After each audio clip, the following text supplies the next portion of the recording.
the harder you try to control things and the harder you hold on to things, the harder God is going to try to release that so that you lean on him. Yeah. And then as soon as you say, hey, this is not mine, this is yours, please give me a sign of what I'm supposed to do. I'm going to make a move and just protect what happens on the other side. That's where we get trapped.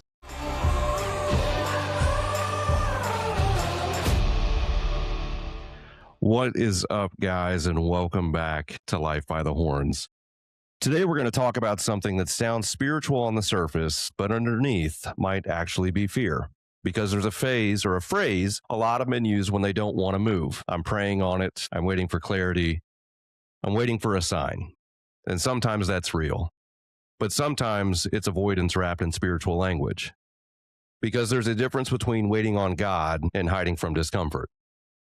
A lot of men already know what they need to do: the conversation, the apology, the sacrifice, the business decision, the leap. But instead of moving, they keep waiting for certainty. And what's dangerous is a man can start identifying as faithful while building a life of hesitation. Today, we're unpacking fear disguised as discernment, the danger of looking for signs, why clarity often follows movement, and how avoidance slowly destroys confidence. Nick, welcome to the show. How are you, my friend? Brother. I'm good, man. I'm good. This is gonna be a fun one. Yeah, no, I love it. Well, let's rock and roll. So, first question I have for you is, why do you think so many men use spiritual language to justify an action? For the most part, from experience in working with other leaders, and not just business leaders, but spiritual leaders, family men, things of that nature, it's just fear.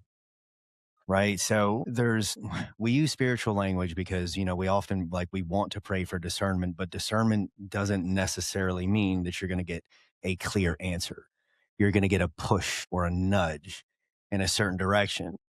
But with that nudge, there's going to be an equal and opposing force, which is going to be what operates against spirituality. Right. So the fear of uncertainty leads to the inaction. But it's much easier to hide behind the guise of saying, I'm still waiting, I'm still praying about it. I haven't really got the answer that I'm looking for yet. Well, the answer that you haven't gotten is typically the answer. And just like you said, clarity follows movement. So for the most part, it's fear that keeps men stagnant, staying where they're at. Yeah, and I think that fear is often wrapped in this idea of patience. But with patience, when does it stop being wisdom and start just becoming avoidance? When you start using it as an excuse. Patience typically has a time frame. I'm going to patiently take the next, I'm going to sleep on it, or I'm going to take the next 48 to 72 hours to go into depth and to do my prayers, but there has to be a time frame on it.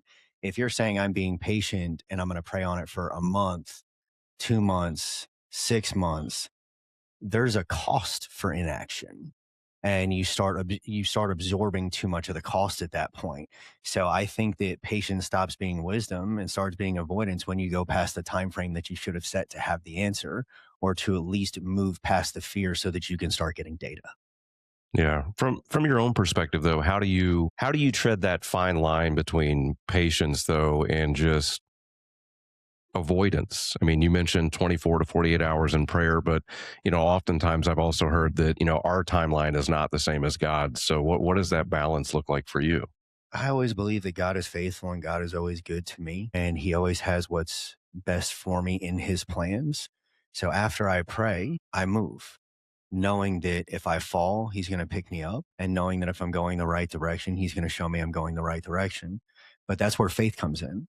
You have to know that regardless of your next step, whether it's right, wrong, or indifferent, the following one will be the right one based on what God shows you. That's faith. So, Dustin, have you personally had a moment where you already knew what needed to happen, but you delayed it while calling it waiting for clarity? No, never had that. Yeah, absolutely. I think one of the ones that probably hits closest to home is in the last business partnership that I had. I knew not even 6 months in that it probably wasn't going to work. I gave that individual an overabundance of grace. At least that's what I was calling it. In the process, we got to the end of the first year. I knew it was in shambles. I was already creating contingency plans. However, we gave it another shot so more grace to try to make things work inside of that second year. And without getting too into the weeds, I was consistently waiting on, and we mentioned this in our last chat together, this idea of extreme ownership. I was consistently putting more and more and more on me, so that if it ultimately failed, I knew I gave it everything I had. And I think there's some merit to that. However, the signs kept showing themselves over and over and over and over again. So the clarity was there. I was just trying to give them the benefit of the doubt when ultimately I should have made the decision a year sooner. So I think, big picture, it sounded noble at the time. It sounded like, at least to me internally, like, oh, I'm waiting on God. I'm trying to give this guy favor and all these things. But ultimately, I should have let go sooner. The signs were there. What was the cost? Geez. Confidence, the business as a whole, time, strain on my marriage, strain on the other business partner. There was nothing good that came from it other than wisdom for future facing endeavors. There you go. Yeah. Gotcha. So what about you? Do you think that men sometimes confuse overthinking with spiritual maturity? The question, as it's kind of said, I don't necessarily know if we're confused. I just think we're overthinking, right? So it's, you get caught in this moment where you're trying your best, because as men and as leaders, I assume that we always want the best for everyone around us, our families, our business partners, the people that work for us, and just our communities in general. So there is a lot to think about. But if we want to talk just from a spiritual standpoint, anytime you are leaning into God, the devil is leaning against you, right? It's the equal and opposing force.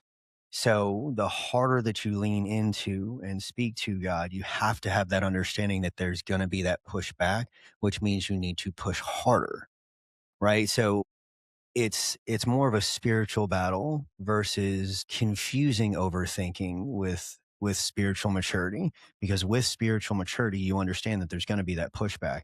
And I don't necessarily know if while you're overthinking, you're thinking that you're confused.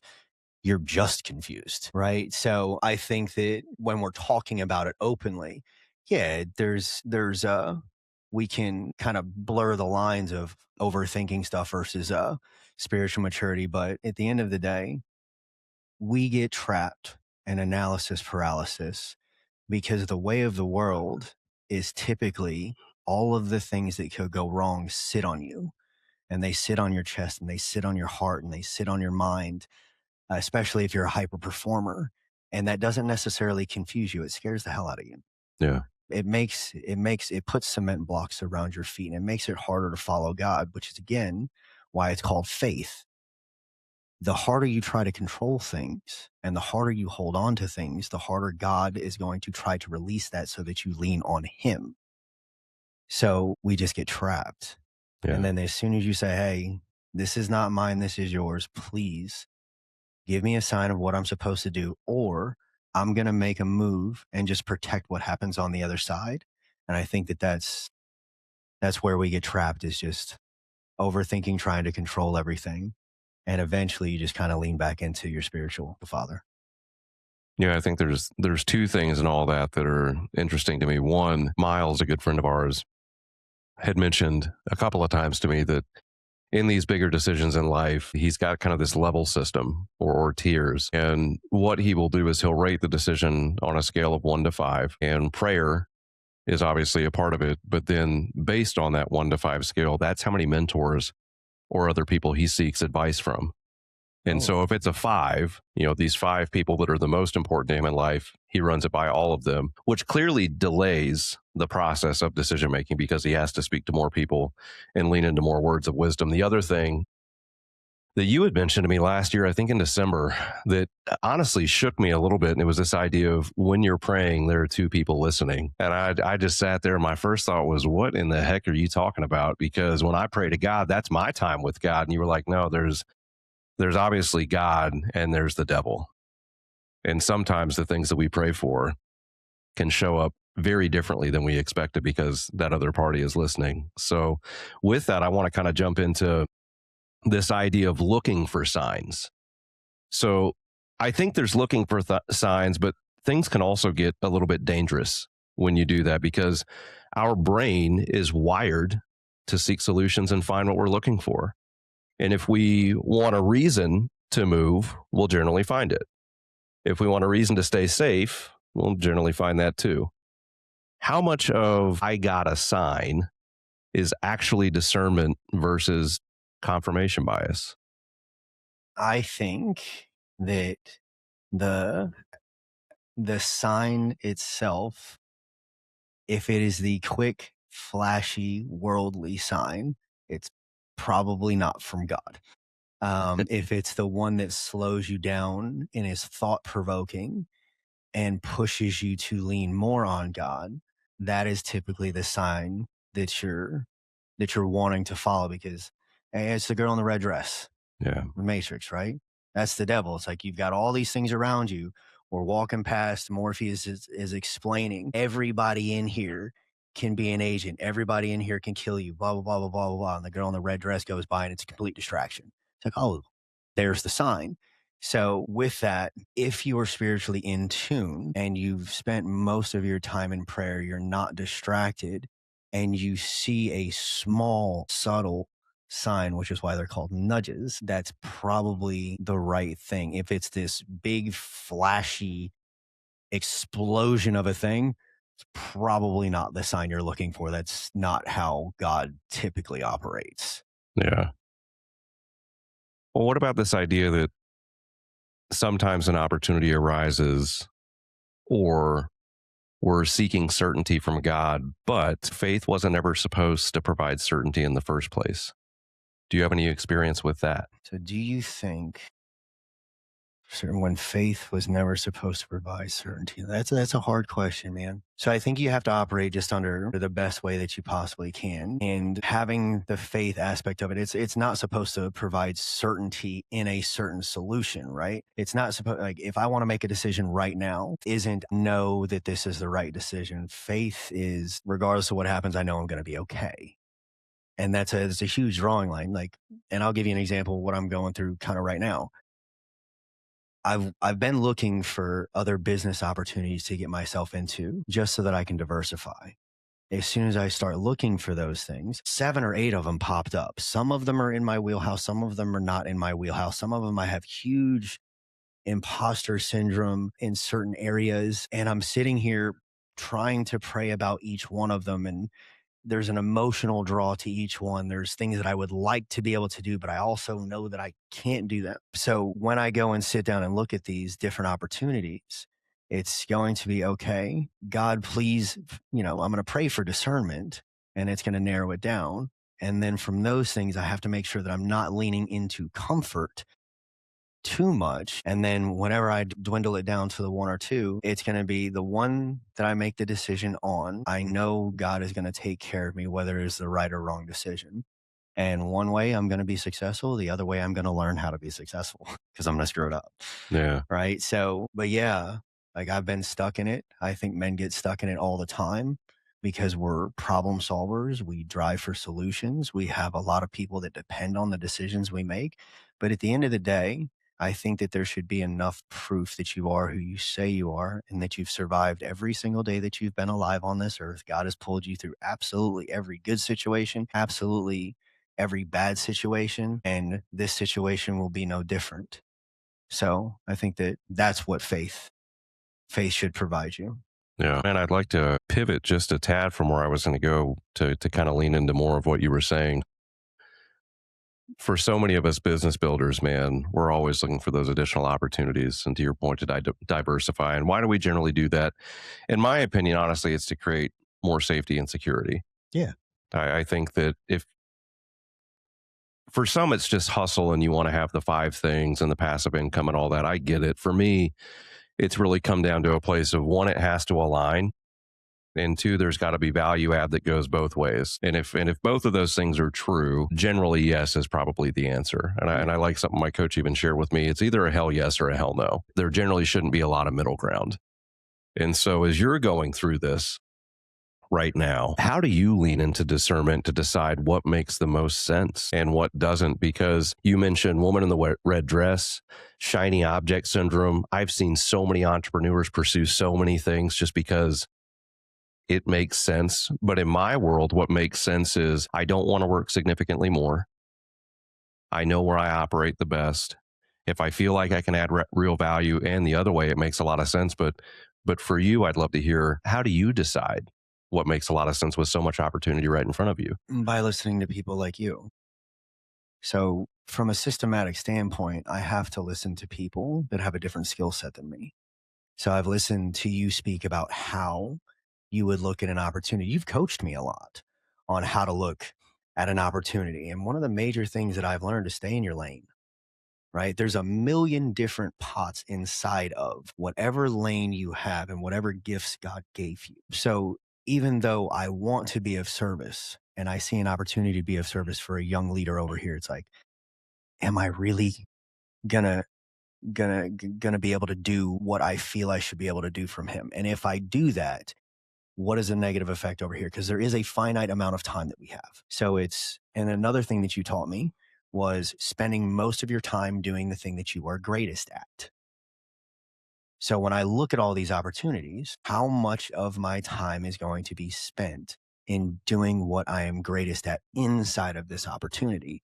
And if it's not a lot, it's going to put a lot of strain on me. It's going to put a lot of strain on the partners. And then another thing that I do is I sit down with the partnership group that I'm going to be going in with and I examine what their skill sets are. If all of their skill sets are the same as mine, that is not going to work. Not their attitudes, not their temperaments, because I tend to feel like I'm a one of one in those situations.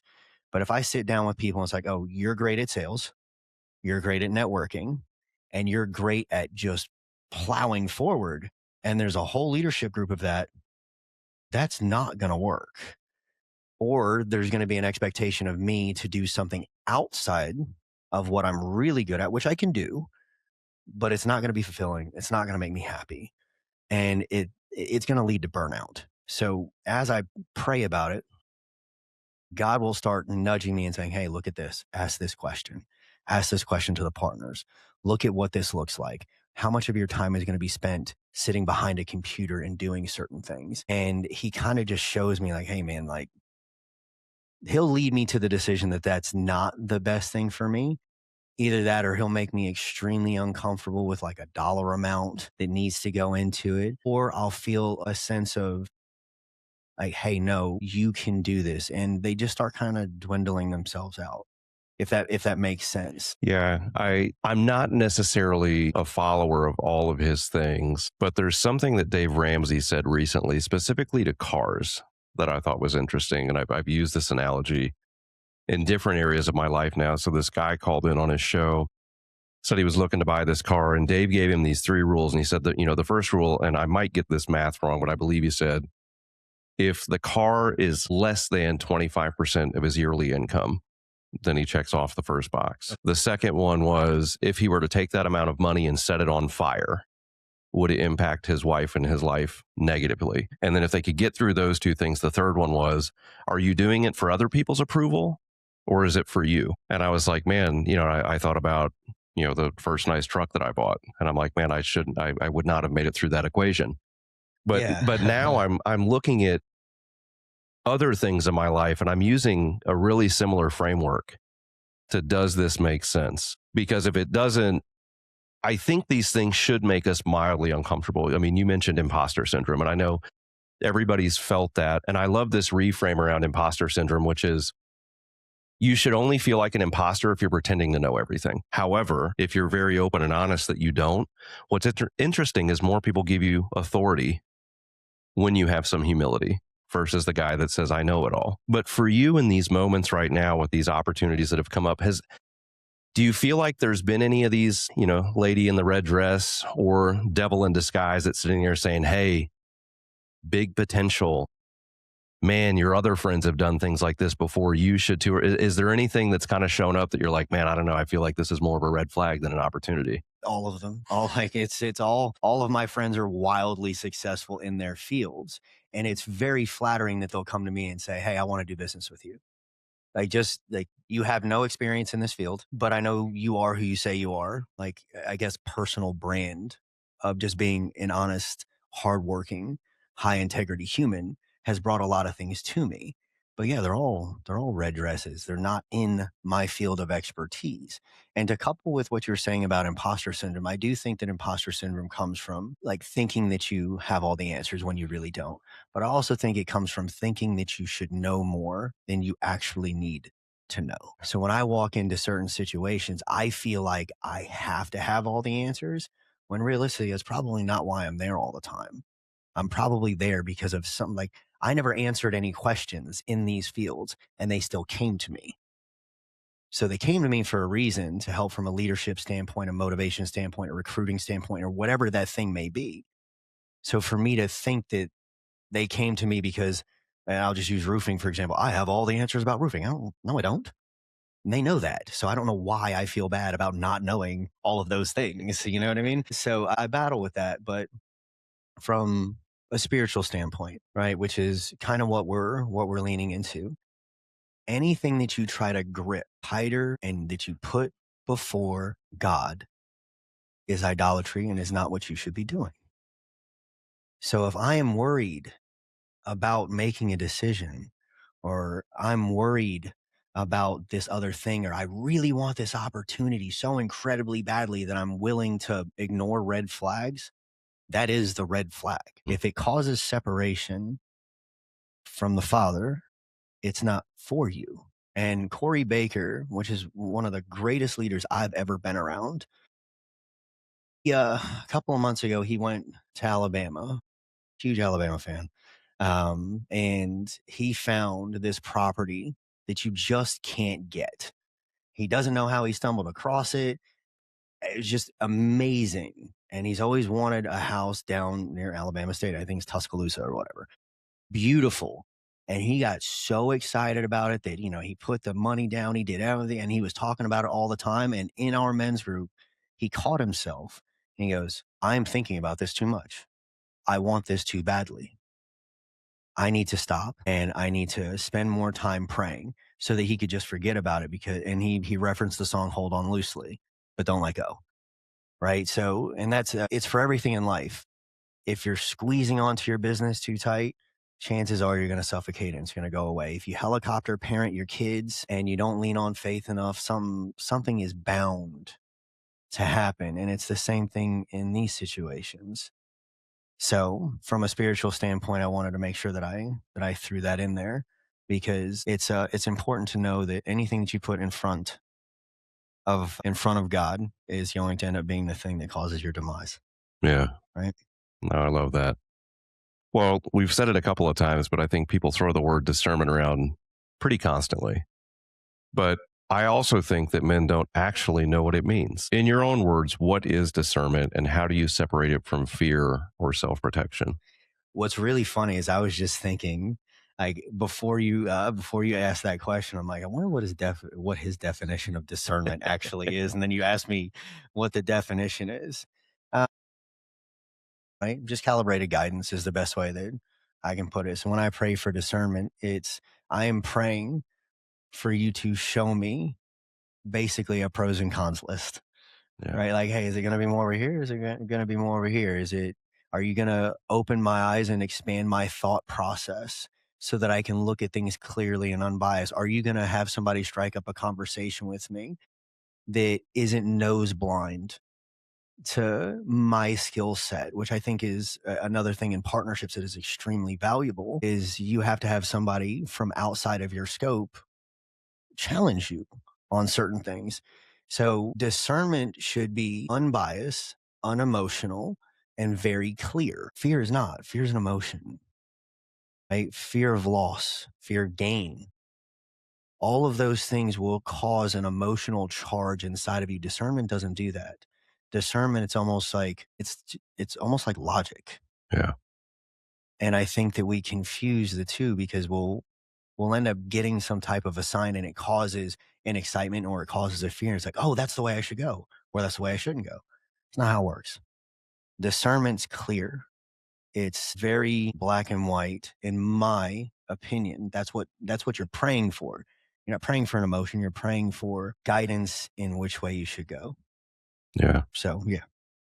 And how do you separate it? I think everybody still prays for it. So if y'all got the answer to how to separate it, that would be great. But I don't really think that outside of what I just said, there's a real way to separate it. You keep on praying. You try to remove emotion. You try to look the 1 year, 3 year, 5 year, if it's a business standpoint. When it's with your kids, which is more immediate, you do the greatest amount of good that you can for your kid in the moment. And again, and I'll repeat this until I'm blue in the face, especially on this podcast, even if it's not okay and you make the wrong choice per se, it will be okay anyways if you keep faith and you stay grounded in God. That's it. So we're going to flip this back to you, buddy. Have you experienced moments where clarity only showed up after movement, not before it? Yeah. I think the one that from a business standpoint that comes to mind first and foremost is little over a year ago. I remember wanting to put together this coaching cohort for business leaders, and it made sense on paper. And initially, we were moving very rapidly because that's what I like to do. But there came a point, whether it would have been imposter syndrome or whatever you want to call it, where I was just frozen and was not willing to take the leap. And I think part of it was because I just was not in the best place mentally. And I'm like, how can I show up and be a leader for these other people if I'm not this elevated version of myself that I'm trying to be, which I think is interesting because some of the best leadership I've ever received is through somebody else's humility and when they're not sitting inside of an ivory tower. So why was I trying to be perfect? I don't know. And it was about 6-ish months later, everything was ready. I just wasn't doing anything. And I'll never forget, I was at a retreat. And the very last thing that we did was we just pulled a random card from this deck. And then you had to open the card. And in there, it said something along the lines of, what are you being called to do in life right now that you're actually avoiding? And I was like, oh my God, really? So I mentioned this, still feeling like an imposter. And I'll never forget, I went to Miles and I brought it back up and he was like, bro, pick a date and go. And I said, okay. Because like, most of us, we don't want to let other people down. So picked a date, jumped all in. And I'll never forget our first meeting. 2 people showed up. The 2 other coaches were too busy. And I went all the way through it. And I was like, this was a complete fail. And then we did the next one and about 6 people were there. And then it continued to grow. And what's so interesting is recently my son, who is now on Instagram, and I don't know if I love that or not, is following Limitless and Lyfe by the Horns. And he saw one of the shorts that we did and I was in it. So he reaches out, leaves a message, and our social media producer responds to him and doesn't realize it's my son. And William is like, Dad, how did you not know that was me? And I'm like, oh, buddy, I don't do those, nor do I respond to him. And he's like, what is it? So I told him, and I said, it's a leadership development program where we focus on leadership, business development, and personal development all in one to help business owners really get to that next level. And he's like, oh, that's cool. Well, do you like it more than Best Life Group? And I'm like, well, they're kind of one in the same, but not. And I said, well, I actually do enjoy it more because it actually has created this great sense of clarity and alignment for me that this is what I love to do. I said, because I love to help people. And on the marketing side with the agency, I enroll them in what we do and then they're excited. And then once I hand off to the team, operations takes over and there's not a lot of conversation I get to have with the business owner anymore.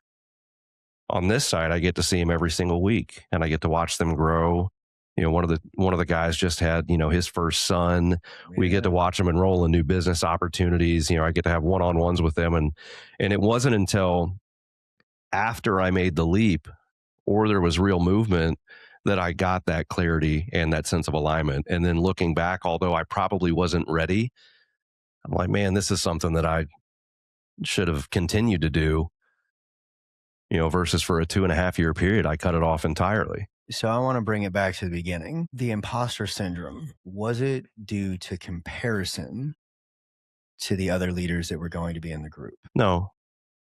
I mean, I knew them very well. I think the reality was that I felt like a fraud. I mean, part of our, the name Best Life Group, which is a part of this. So in our core offer, this is a part of what you get. And I said from day one when Michael and I launched BLG that I never want to be a fraud. And how can you be living your best life if you're not taking care of yourself? If, to your four pillars, faith, family, fitness, finance. Faith, I was following. Fitness was hit or miss. Why was it hit or miss? Because I was still drinking all the time and eating terribly. Family got what was left. And then finance was in shambles because I just wasn't looking at money as a tool. I was looking at it as something that was constantly a means to an end. And it wasn't that I got all my ducks in a row when we finally launched and did this thing. It was, we finally launched and did this thing. And then I was like, I've got to lean into this more elevated version of myself. And I'd shared this last week, and I'll paraphrase it loosely, but what a man can be, he should become. Yeah. And I'm like, I have all these gifts that God has given me, but I'm squandering them based off of chasing after the woman in the red dress, not literally, but I think people get the analogy. And it was the immediate gratification, all of these things. And I finally just said enough is enough. And so it didn't have to do necessarily with who was in the group. It was more so me feeling a sense of potential exposure. There it is. Yeah. Yeah. So that's kind of what I was looking for, is the potential exposure, whether it's from the leaders in the group or whether it's you have that imposter syndrome, like, wait a second, like I'm going to be inauthentically telling people to do things a certain way when I am not doing it. I tell you, man, like, I don't get thrown off much in these podcasts. I think it's happened once or twice. And when you said that your family was getting what's left, man, that's a season I'm in and I don't like it. You saying it just kind of really upset me. Because my wife is the single most important person in my life. And I think that she's just kind of getting what's left of me right now. Yeah. Because I've been pushing so hard in business, and I don't even know if it's to prove myself or I don't know what it's for at this point anymore. Doing the bodybuilding shows, starting multiple businesses, doing all this stuff. It's kind of a slap in the face to me when you just said that. And I only bring it up because I think it's important to be honest and let everybody know that, Dustin and I are out here talking and we're going through questions, and we want to give you guys, I don't want to say genuine advice, but just genuine conversation so that you can draw from the experiences. But we all have seasons. We have all felt the way you guys feel right now. I feel it right now, just sitting across from Dustin, where I claim to be something, and sometimes things just get out of alignment. So I wanted to say that. So I was prompted. Well, there's a lot there, man. I think one thing that is important for us and anyone that listens is that my goal with this, or inside of Limitless, or just how I live my life, is not to be on a pedestal and pretend like we know everything. I think the reality with so much that we share is because we've been on the other side of it.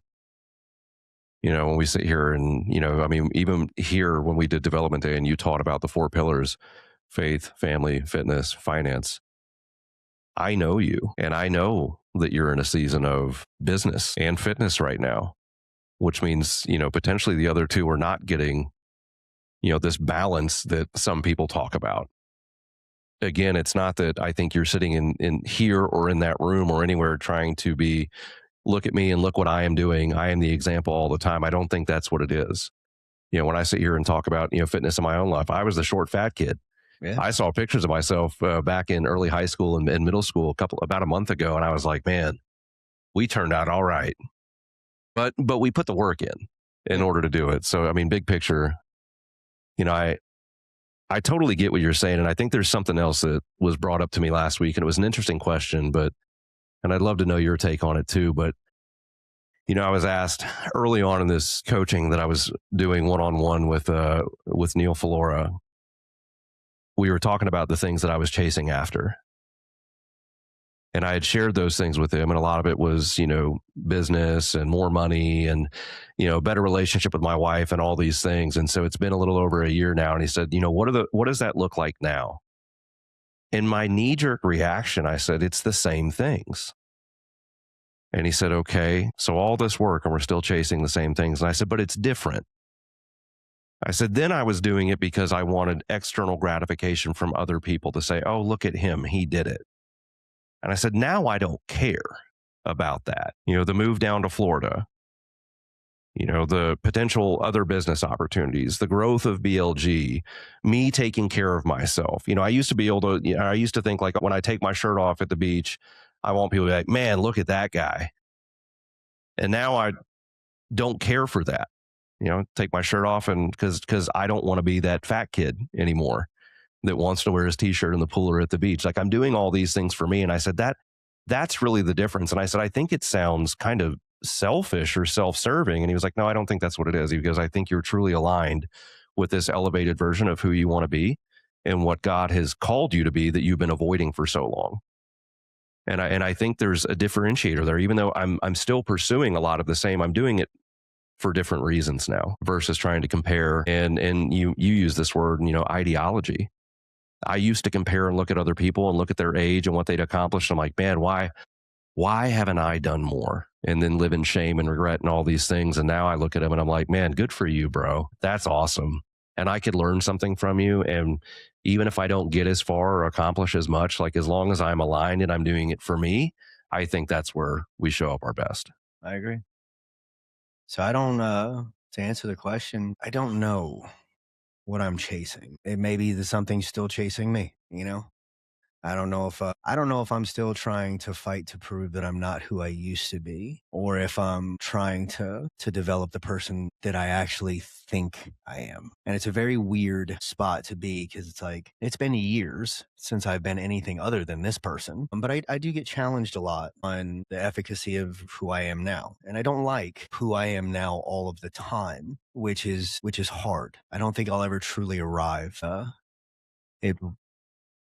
at what I want to be, probably because I don't necessarily know uh, what I'm chasing. I do know that I want to be secure in myself. I want to be secure in my marriage. I want to be secure in business. I want the same things everybody wants, to be realistic. But it's just a weird thing to sit down because you get up every single day, you work the 15 hours, you push yourself, you do all these other things, and then 2, 3, 4, 7, 10 years goes by, and it's like, wait a second. What is the driving force behind this? Am I running towards something or am I running away from something? Where am I actually at? So I think that I guess the only way I can answer it is I would love to think that I am chasing the version of me that God set the potential for me to be. And I don't know if I always am. Yeah. I think something that may help you and help others that really helped me when I always felt like I was chasing and it was never enough. One of the exercises that I went through, and I've done a couple different variants of this, but the one I liked the most was this idea of, close your eyes, take some deep breaths, pretend like you're on the beach, and then walk down the beach. You're by yourself, and you see a group of kids in front of you. And you walk up to the kids, you say hi, and then one of the kids that looks familiar turns around and it's you, but at 9 or 10 years old. And the other kids go away, and that 9 or 10 year old is just having a conversation with you. And what would he say about your life?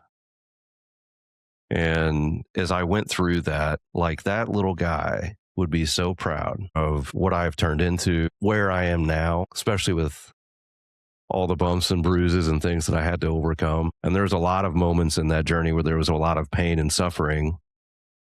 But I also know that little guy would say to me, I'm proud of you and you are enough. And I'll never forget, about 6 months ago, I was in this receiving ceremony, for lack of a better term. And at the very end, what damn near brought me to my knees is, you don't have to be Superman anymore. You are enough.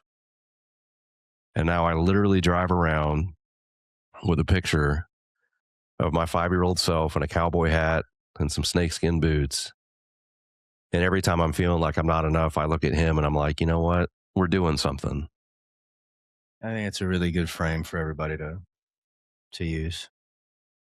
Because I would assume that every man that's trying to personally develop has felt like this. And again, that's kind of where you start leaning into your faith more, because it does bring clarity. And that's an awesome reframe.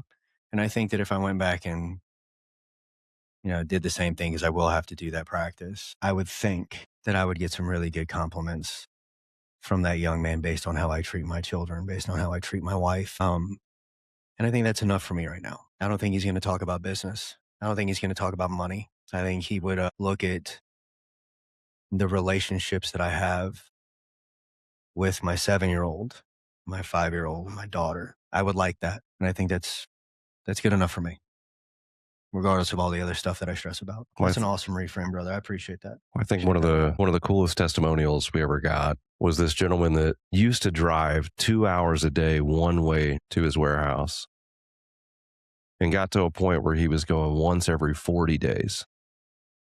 Hadn't been on a vacation in years.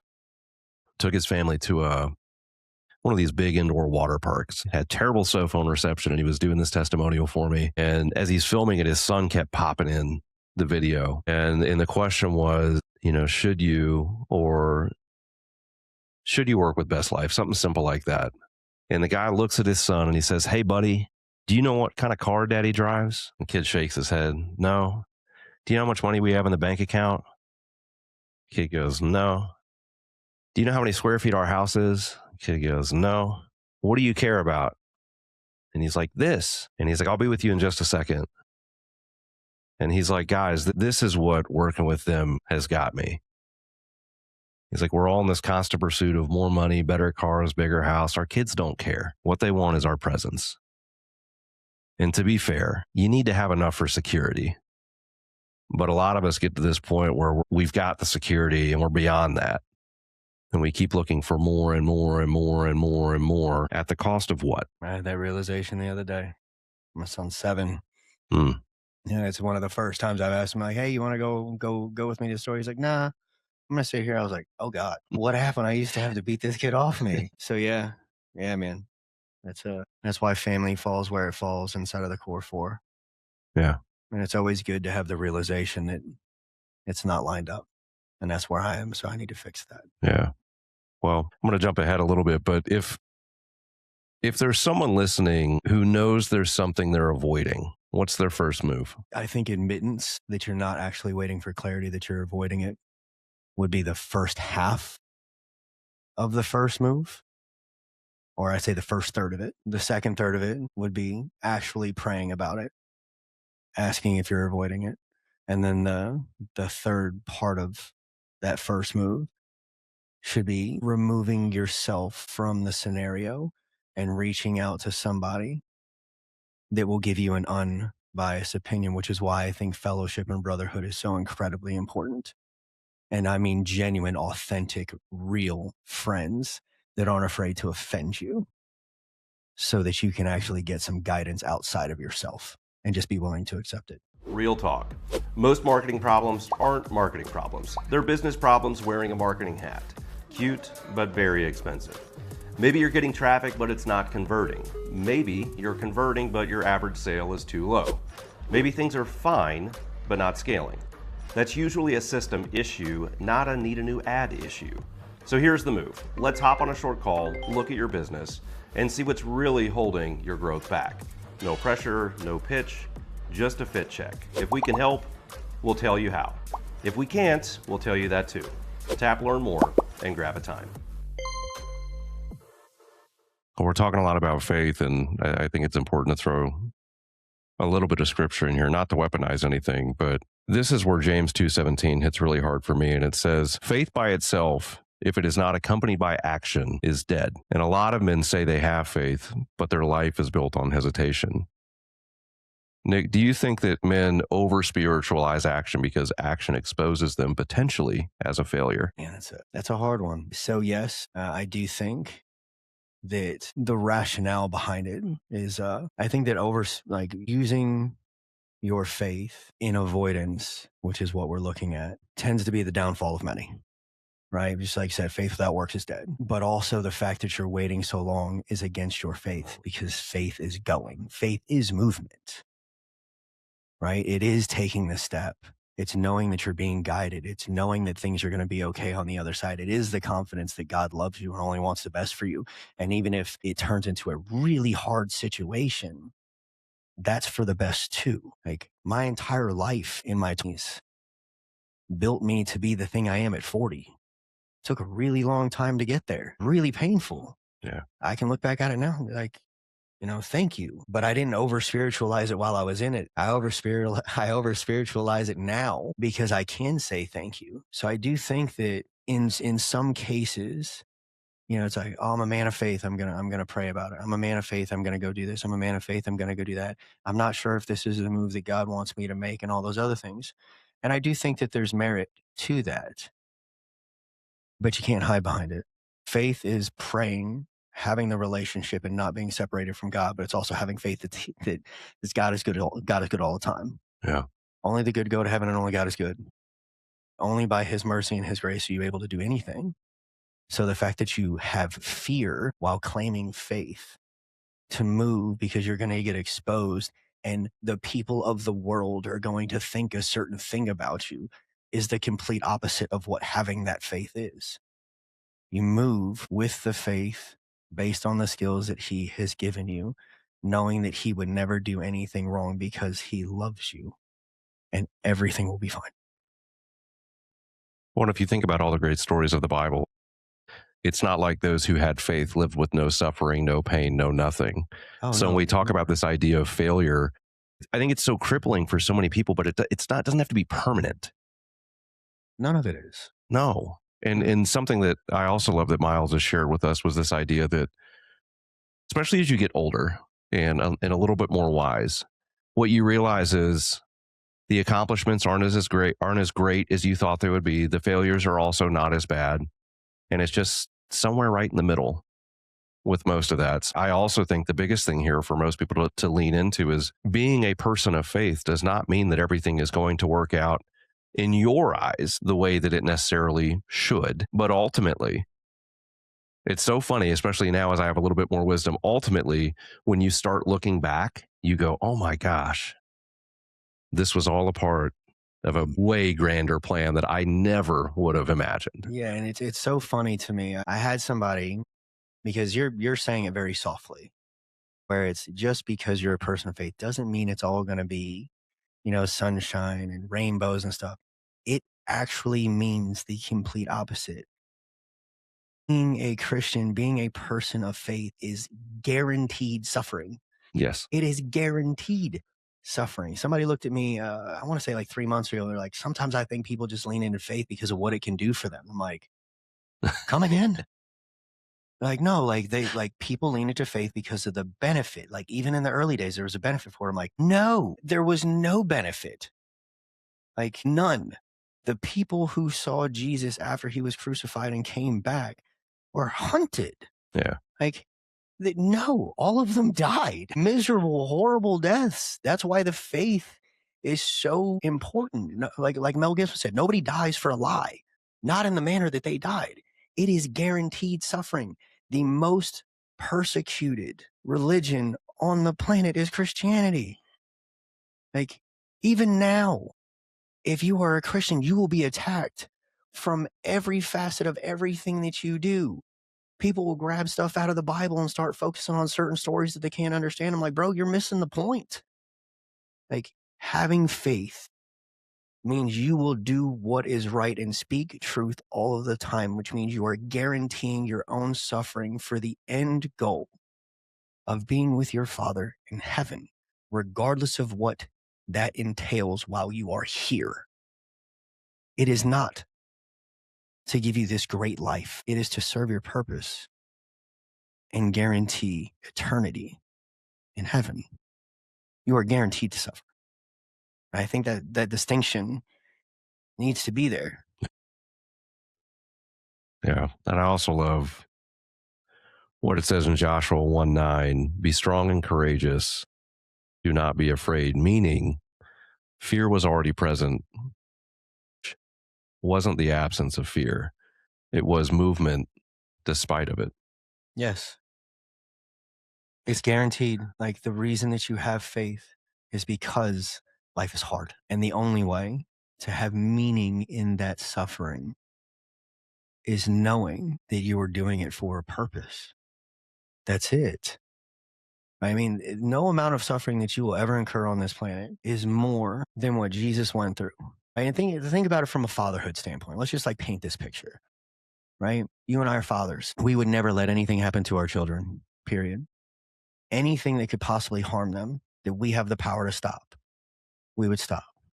God loves you so much. He had the power to stop the crucifixion, and He sat and watched. for you. He sat and watched for me. He watched his son get tortured, brutalized in front of his mother when he had the power to stop it. Be strong and courageous. Do not fear. Yeah. The debt was paid. The price was paid. So, I mean, I don't even know where to take it from there, but you have to move forward. You have to do what needs to be done because that's what you're called to do. Well, in alignment with that, I've got one last question before we move into the rapid fire. In your experience, has obedience usually felt uncomfortable before it felt peaceful? What's funny is mine's probably actually the complete opposite, because when I wasn't obedient, my life was really hard, really hard. Like every time I try to control something, that's not being obedient, which means I'm extremely uncomfortable because I'm trying to control all of these other things. When I say I got it, God shows me that I don't. And those lessons are painful. When I stay in obedience, there is some suffering that comes along with it. I mean, obviously, because there's hard decisions that have to be made, but it's hard because I'm not doing what a societal norm would be, but it's actually easier. Like it's so easy. Like it's easy to be pulled out of alignment, but life is much easier when you're in it. When you are living an obedient life, it is much more, I would say, comfortable for me because I'm not wrestling with God all of the time. Wrestling with God is uncomfortable. That's where I feel the most pain. Being separated from God is where I feel the most pain. I watched Wesley Huff talk about it, and, he said that hell is nothing more than separation. And I have felt separation. I did not know God until I was 38 years old. I know what that feels like. And the most comfortable, quote unquote, that I have been is in the last 4 years of my life. Even though I have to make uncomfortable decisions, I have the utmost confidence that it's the right decision and everything will be okay anyways. So I think that the obedience actually leads to peace versus the other way around. Well, let's jump into the rapid fire. Okay, deep breaths here. Let's do it. Right. So, Nick, what is one thing men delay that damages their lives most? Leaning on God. What's one sign a man is spiritually avoiding action? He tries to control everything. What's more dangerous, fear or comfort? Fear. What requires more courage, movement or surrender? Surrender. What's one uncomfortable action every man listening should take this week? Hit your knees in the morning. You can't fall any further than that.